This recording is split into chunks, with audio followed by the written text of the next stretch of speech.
Hey Carmel. Hi, Andrew. Mare's tail. Okay, I have a problem with Mare's tail in my garden beds and don't want to use weed killer. Is there anything I can do? That is a pretty common question because it is quite a common weed and one that is really difficult to get rid of. So if you scooch the camera in here, I have some in the beds here.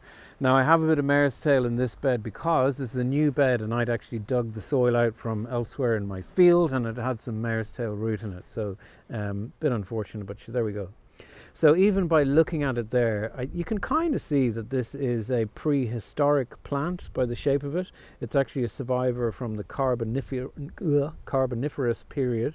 So it's had a lot of practice in surviving. And one of the reasons, two reasons actually, that it's so difficult to eradicate is that these ferny leaves here have a kind of a waxy coating on them, and that helps to stop any weed killer if you were to spray them from getting into the plant.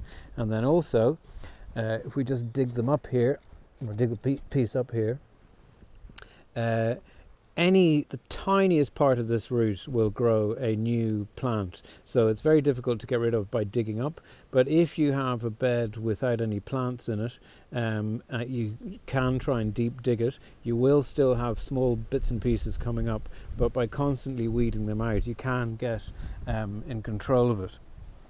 Now, the other interesting thing, I suppose, the fact that it is a prehistoric plant is kind of helpful in controlling it, because back when mare's tail and plants like it were the norm, conditions on Earth were very, very different. So the soil was much more compacted, it would have been lower in nutrients and quite acidic. So those are the conditions that mare's tail likes. So in the long-term treatment of mare's tail, what we can do then, which is going to benefit our plants anyway, is make the soil more friable, a little bit more aerated, and then also increase our nutrient levels. And then we do that just by adding, which is what we do in the vegetable garden and in our ornamental garden as well, by adding some well-rotted compost to the surface of your soil, and we'd be doing that maybe once every season. And that compost is going to have a number of effects.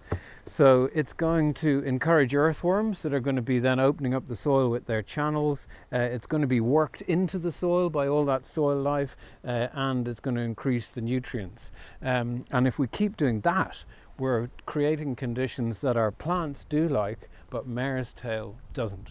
So it's not an overnight solution, and it's only part of the solution. As I said, you do need to dig out the roots and keep it under control, but over time you will wear it down, and in the process you'll be building yourself a beautiful garden.